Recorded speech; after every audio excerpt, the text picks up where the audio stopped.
Welcome to our ongoing series, Questions and Answers for a World in Crisis. Today, Quarrels, Part 2, from Sri Aurobindo. I do not see why you make such a big difference between the quarrels and jealousy over other women, and quarrels and jealousy over other attractions not of a sexual character. They both spring from the same primary impulse, the possessive instinct, which is at the base of ordinary vital love. In the latter case, as often sexual jealousy is not possible, the mind supports itself on other motives, which seem to it quite reasonable and justifiable. It may not be conscious that it is being pushed by the vital, but the quarrels and the vivacity of the disagreement are there all the same. Whether you had or had not both forms of it is not very material and does not make things better or worse. It is the getting rid of the instinct itself that matters, whether from the psychological point of view or from that of a spiritual change. Quarrels and clashes are a proof of the absence of the yogic poise, and those who seriously wish to do yoga must learn to grow out of these things. It is easy enough not to clash when there is no cause for strife or dispute or quarrel. It is when there is cause and the other side is impossible and unreasonable that one gets the opportunity of rising above one's vital nature. Well, I have said already that quarrels, cuttings are not a part of sadhana, for the clashes and friction you speak of are, just as in the outside world, rubbings of the vital ego. Antagonisms, antipathies, dislikes, quarrelings can no more be proclaimed as part of sadhana than sex impulses or acts can be part of sadhana. Harmony, goodwill, forbearance, equanimity are necessary ideals in the relation of sadhak with sadhak. All quarrels proceed from egoism, which pushes its own opinion and affirms its own importance, considering that it is right and everybody else wrong, and thus creates anger and sense of injury, etc. These things must not be indulged, but rejected at once. As for your question, it is a sentimental part of the vital nature that quarrels with people and refuses to speak to them. And it is the same part in a reaction against that mood that wants to speak and get the relation. So long as there is either of these movements, the other also is possible.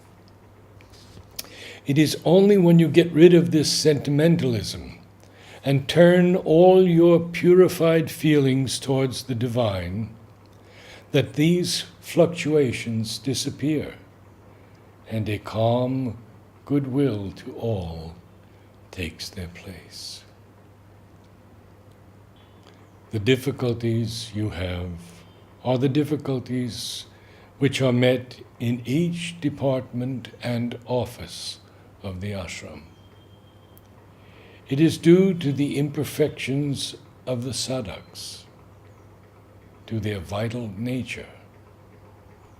You are mistaken in thinking that it is due to your presence there, and that if you withdrew, all would go smoothly. The same state of things would go on among themselves. Disagreements, quarrels, jealousies, hard words, harsh criticisms of each other. X's or any other's complaints against you are because you are firm and careful in your management.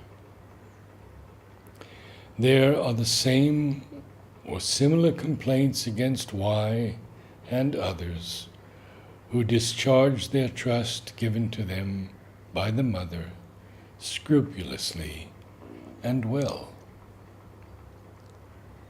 I must say what I have often written to people, that it is impossible for us to take sides in a clash between sadhaks, or assume the role of judge and arbiter, or of defender of one party against another.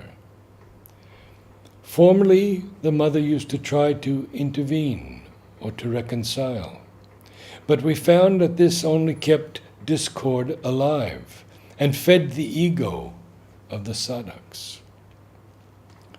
In most cases, we pass over all quarrels and clashes in silence, and almost all sadhaks have ceased to write about their conflicts because they get no answer.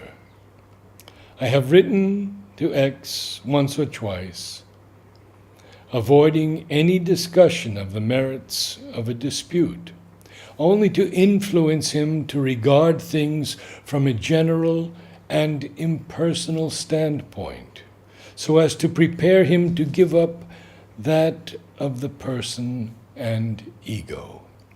I passed no personal opinion or judgment for or against this or that person. You must not expect me to take any other attitude. This is a place meant for yoga and sadhana. Personal relations of the vital kind, with their attractions and repulsions, quarrels and explanations and reconciliations, belong to the ordinary life and nature. It is not possible for Mother to intervene personally in these matters. Formerly, she used to try to intervene and arrange matters, but the only result was that she got reproaches and abuse from both sides, and accusations of partiality and injustice, and the quarrels increased tenfold. For a long time, that has been given up. If we began again intervening in clashes between housemates or co-workers, all the time would have to be passed in that. And the ashram would become a seething cauldron of feuds and collisions. These things can only disappear if the sadhaks become fully sadhaks in their consciousness and temperament, learn how to keep equality in all circumstances and consider each other. Only a long, silent, spiritual pressure can help towards that. Nothing else is of any use. Touch, is vital physical. All sex movement has a vital element in it, but the mere vital movement is not directly interested in touching or the sex act. It is interested more in the play of the emotions, domination and subjection, quarrels, reconciliations, the interchange of vital forces, etc. It is a vital physical consciousness that gives so much importance to the touch, embrace, sex act, etc. It is no question of fault or punishment. If we have to condemn and punish people for their faults and deal with the sadhaks like a tribunal of justice, no sadhana could be possible. I do not see how your reproach against us is justifiable. Our sole duty to the sadhaks is to take them towards their spiritual realization. We cannot behave like a head of a family, intervening in domestic quarrels, supporting one, putting our weight against the other. However often X may stumble, we have to take him by the hand, lift him up again, and get him to move once more towards the divine. We have always done the same with you. And this was a point to Sri Aurobindo, someone stated. It is you who will bring down the supramental, but my question was whether that descent is quite independent of the conditions of the sadhaks, whether our impurities, turmoil, crowings for buzzific intensities, our social talks, social dinners now and then, are going to stand in the way, or whether it will come anyhow. Sri Aurobindo, I presume it will come anyhow.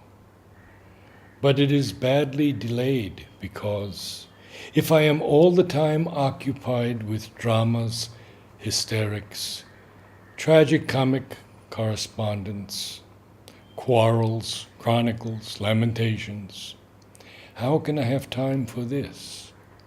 The only real work, the one thing needful. It is not one or two, but 20 dramas that are going on.